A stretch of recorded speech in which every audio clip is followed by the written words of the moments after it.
able to um, just be with me.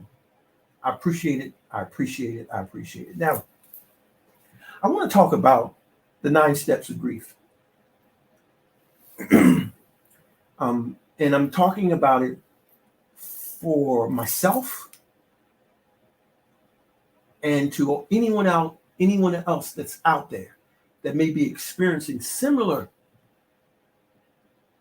grief stages. You're going through something, right? You're going through something.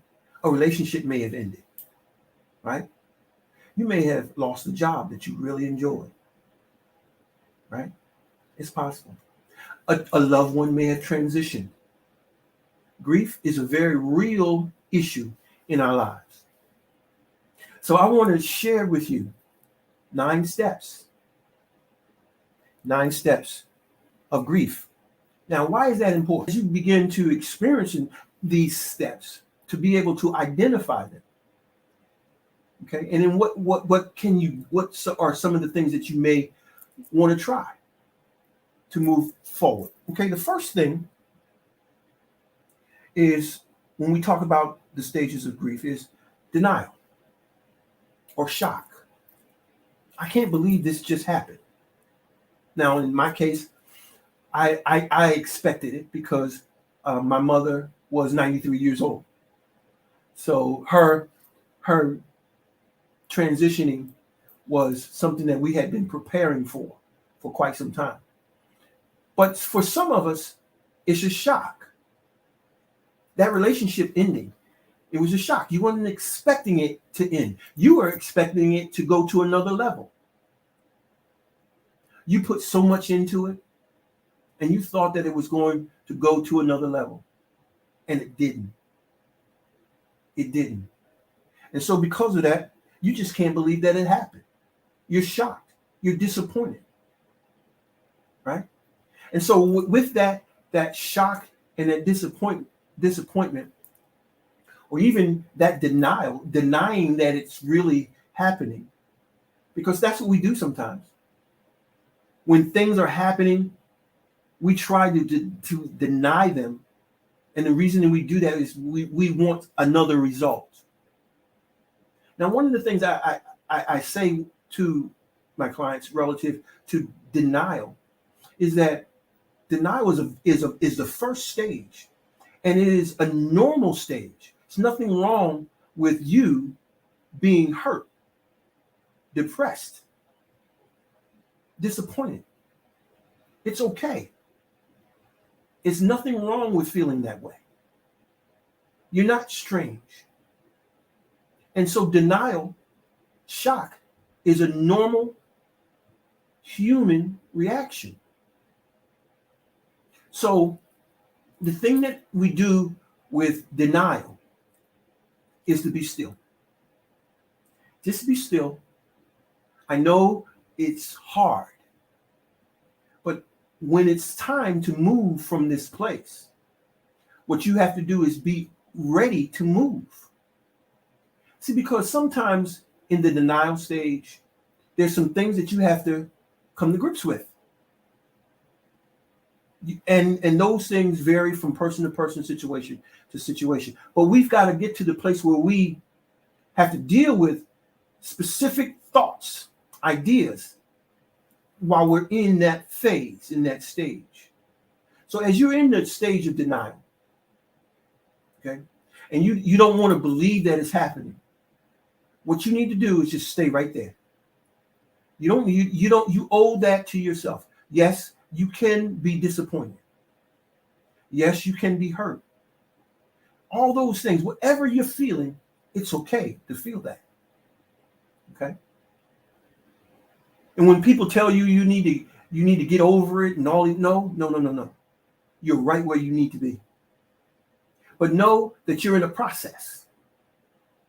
And in that process, there's different strokes for different folks, and we handle it in different ways. But it all comes out as shock, disappointment, and denial.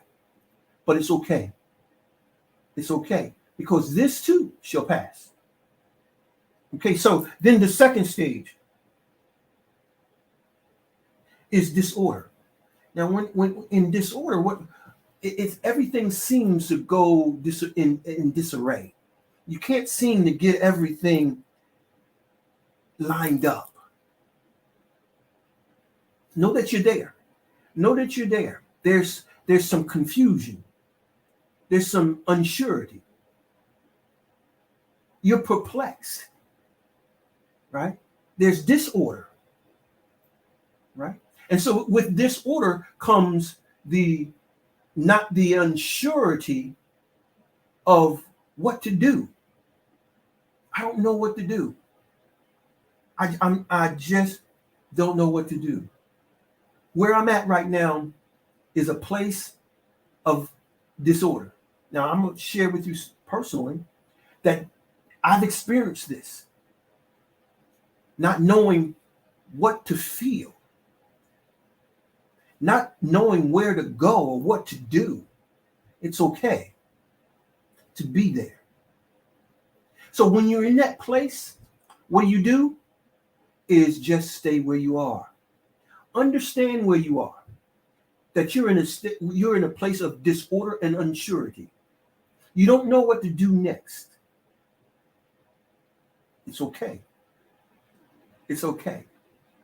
Because the disorder will eventually give way to something else.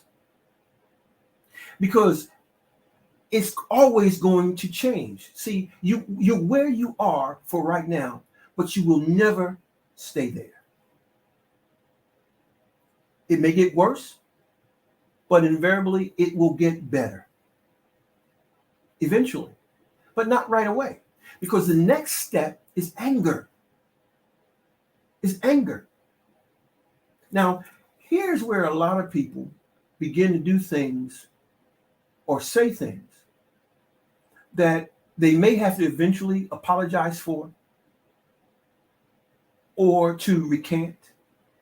So in the anger stage, I would recommend going into counseling, talking to someone about the anger.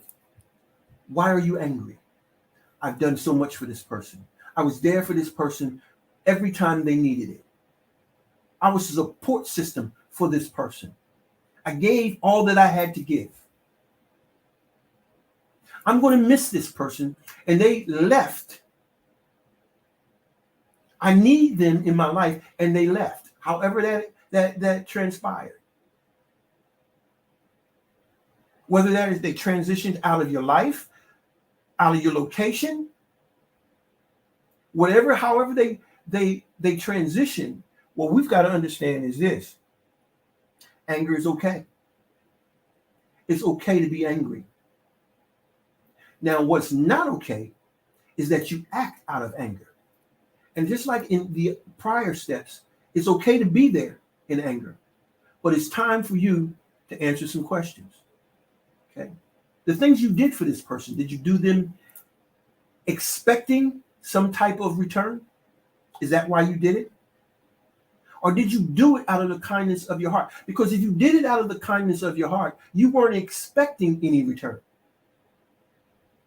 But if you were expecting something in return, that is not doing something out of kindness. It is manipulation. It's manipulation. So is your anger based on the fact that this person didn't give back what you thought that they should have given back? Because understand this, whatever you gave, whatever you surrendered, whatever it was, it's coming back to you tenfold, 100-fold. So if you gave it in the right way, it will prosper you. As long as you understand that. So you can have your bout with anger. You can have your bout with anger. It's okay to be angry. But know this, that anger that you have, as long as you have it, it will keep you from moving forward. It will keep you stuck right there. And every time you hear that person's name, the anger will come up. See, anger is tied to resentment and resentment to anger. A resentment is basically anger that you feel the first time a disappointment occurs, or you suffer this stage of grief. And so you have this anger or resentment, and the resentment means to resent or to re-feel it like it's happening all over again. And as long as you do that, you're stuck. You're stuck when you continually re-feel the anger, re-feel the anger. See, here's the thing. We've got to learn how to control our feelings. Feelings are signs of demarcation. They're indicators to show us where we are. We're not to allow those emotions. We're not supposed to allow them to run ripshod over us. We're not supposed to allow our emotions to dictate our behavior. And that's what we do in many cases. And so anger for the loss, anger because of what you invested in that relationship. And so there's some anger there. There's some anger that that person transitioned or died in your eyes prematurely. Maybe there was some type of plans for the future. And now those plans have been done away with because of someone transitioning out of your life, and however that looked, however that occurred. So yes, feel angry, but don't act on the anger.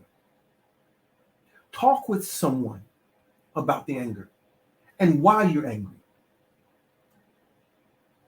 If you want to talk to me, feel free. We have our information scrolling underneath the screen. Feel free. Email me. The email address is below. It's scrolling underneath as well. Email me, and we can talk about the anger. Why are you angry? What is the positive and the negatives of the anger? What is the anger doing to you?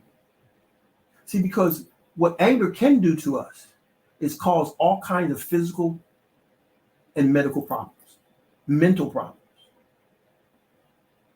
A lot of the relationships that come after that one that hurt us, a lot of times it's unresolved anger that goes over into the other relationship. So we have to resolve the anger. We have to resolve the anger. Because if you don't, you'll take it out on the next person or someone that had nothing to do with it. Right? All right. Let's go to the next one. Guilt and bargaining. Guilt and bargaining. Very real. Depending on the situation. Guilt and bargaining. Guilty. We feel guilty for something that we didn't or we did do. We feel guilty. And I'm a firm believer. Here, I've seen this happen quite often in when a person transitions. What happens with a lot of people is if you have resolved things without feeling guilty about them, when that person transitions, there's a calmness about you. But those people that act up and fall out and cry and yell and run, there's a reason for that. In some cases, not always, but in some cases, it's because of their guilt. Things that they should have said that they didn't. Things that they did that they shouldn't have. Or things that they didn't do that they should have done. And it's the guilt that bothers them. They feel guilty. I'm not talking about having something to do with the person leaving or transitioning or out of our lives. And I'm not just talking about transitioning as in death. I'm talking about transitioning and leaving. Did you contribute anything or did you not do something that you should have done? Sometimes it's things that we should have done. Sometimes we should have changed, right? Sometimes we should have not did or said some of the things that we said or did when we were angry. And now we feel guilty about the things that we said or done. And so that guilt, on top of the guilt of things that you that transpired in that relationship, cause us to feel guilty even more. And so, and along with that is the bargaining piece. We bargain because we feel like that we can make a deal with the universe. Sometimes people think that just because you pray means that it's going to change the outcome. Sometimes we want to pray for someone that's transitioning out of this life to keep them here. And so we bargain with the universe and say that if you do this, then I'll do that. Not taking into account that maybe the person that's transitioning is ready to transition. It's not about what you want. Not in those circumstances. You bargain with that certain loved one that you thought that the relationship was going to another level. And you bargain with them that you'll do things differently. You'll be better if they don't do or transition or leave your life. Some people need to leave your life. Some people need to leave your life. And when a person chooses to leave your life, understand it's for the better. It's for the better. Because if it doesn't happen today, it'll happen tomorrow or the day after or the day after. So the bottom line is you should never bargain to keep someone in your life. Never. Never try to bargain with the universe. Never. Find out the will of the universe and then get in line with it.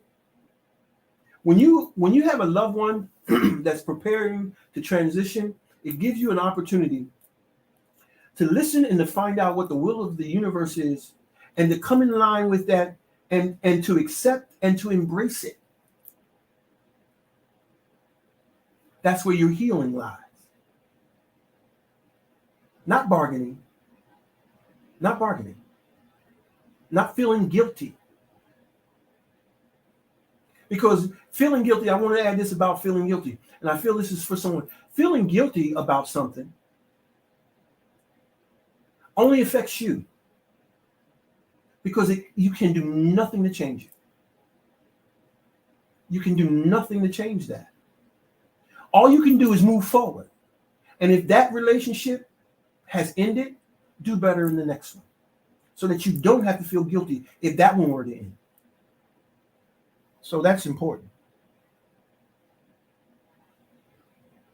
Guilt and bargaining, right? Yeah. The next one is distress. Sometimes we start feeling distressed or stressed out. There are changes physically, mentally. I know what I'm talking about. I know what I'm talking about. Distress. You can't sleep, you can't eat. You can't concentrate. You can't focus. Right? Because you feel stress, distress. Listen, when a person transitions out of your life, whether in relationship or through death, I don't like the word death. I hate the word death. That's why I use the word transition. But I'm trying to ensure that you understand what I'm saying. I don't use the word death. I'm doing that for you.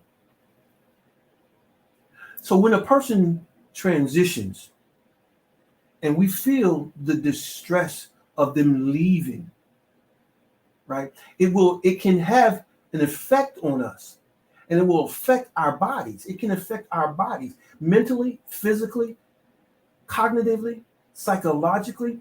It's important that we understand that transition is a part of life.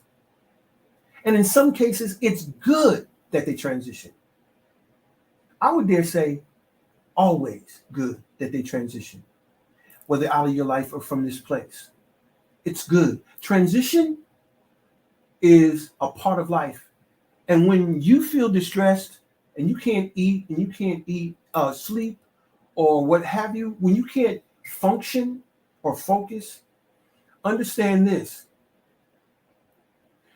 The situation that you're facing is for your good. You can't see it now, but it is for the betterment of your life. Because if it wasn't, the universe wouldn't allow it to happen. So you've got to understand that transition is for your good and for the good of the person that transitions. So to be upset, okay, for a period, you miss them, but understand that they're doing what's best for them. And you've got to accept that, embrace that, and move on because there's better coming down the road. Okay? Better is coming down the road. The next thing we feel after distress is depression. What am I going to do without this person in my life? Where do I go from here? It's okay to be there too, but you can't stay there. Now, I talk to clients all the time about depression. I do a lot of work around depression. And one of the things I tell people when dealing with depression is to stay active as much as possible. It's hard. It's hard. It's hard to stay active. It's hard to get out of that bed. Right? You sleep a lot. You don't eat. You don't do anything. You have to make yourself do some things. Because as you do things, chemically your body begins to recover. And as you recover, you heal. So depression is a very real thing. But you have to understand when you're depressed. I just gave you some examples. And how do you beat it? You have to get moving, get active. And as you do that, you'll find yourself turning the corner on depression. Don't stay there. Move. The next thing is loneliness. When a person leaves us, that relationship, there's a relationship void that occurs. Whether the relationship was good or bad, the bottom line is there was a relationship there. And now that relationship is gone. And so there's some sense of loneliness there in that space where that person once was. Because that place, that particular place was the place that they held. But they're gone now. I tell my clients all the time, especially dealing with death. When a person transitions, when they leave this sphere, they're gone. They are gone. I'm a firm believer they return to the source. I always tell people when someone transitions, RTS, return to source. Return to source. And they say, what does that mean? And I ask this question, where were you before you were born? I don't know, I wasn't born. Exactly. That's where you return to. You return to that place. That person that you knew is no more. Not in the physical sense. They are no more. My mother is no more. But she is alive in my heart and in my mind through the memories, through the talks that we've had, the exchanges, the traveling, and all the things that we've done together. They live there. So the memory of them keeps them alive in us. They stay alive in that regard. But the physical part is gone. So how do we deal with the loneliness?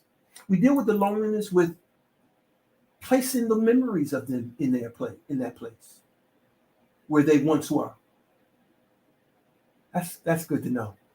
Place those memories where they made you laugh. That situation that was so funny, right? That intimate situation that was just between you and that person.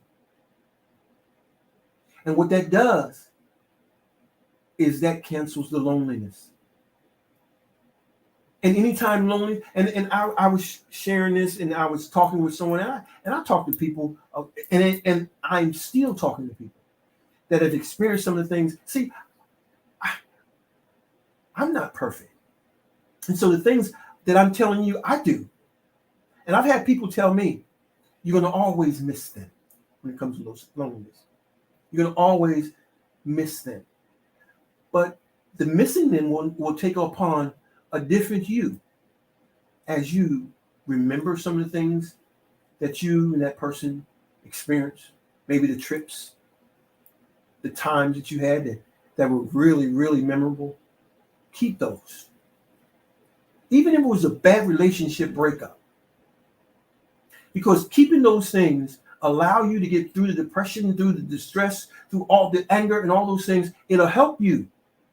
But if you replace those memories with them leaving you, the anger, that's all you'll have. And you can't heal from that. And you'll carry it from that relationship to the next relationship, to the next relationship, or whatever. So the bottom line is to remember, even if it was a bad breakup, remember the good times, because it's going to allow you to heal. It will allow you to heal. And then it'll get to a time when you think about that person, it won't hurt anymore, or it's not as much. You'll be able to even see that person and even be able to greet them in a more positive way. And maybe not. Maybe just being able to say that there's nothing there anymore, that I can greet them like I would greet anyone else, will be okay. But if you can remember the good times, it will help you. The next thing that people do is they withdraw. I know what I'm talking about. You withdraw. You withdraw from things, people, right? You withdraw. You retreat inside of yourself. And right now, where you retreating inside of yourself, it may or may not be a good thing to do. That's why it's good to get counseling, to talk to people, to talk through things. That's what I'm doing. That's what I'm doing. And I'm talking to you right now. And it's helping me. It's helping me. That's why I can smile. Because even right now, I'm thinking of some things that have transpired between me and my mother. Not the negative things, because our parents aren't perfect. But the good things, the intimate things that will just share between you and that person. Right? So the withdrawal piece, what that does is isolates you. It isolates you. And through isolation, there cannot be healing. There cannot be healing. You have to get out. You have to get out among people. You have to get out and talk and laugh and share and gain new memories and new relationships and move on. You're going to think about them. Excuse me. You're going to think about them. But at the same token, when you start thinking negative, flip that and turn it to positive. Turn it to positive. Don't turn it to wanting them back and all. Just be thankful and grateful for the positive things that occurred. Some people say, well, ain't nothing happened that was positive. There was something, because if it wasn't, you would not have stayed with them.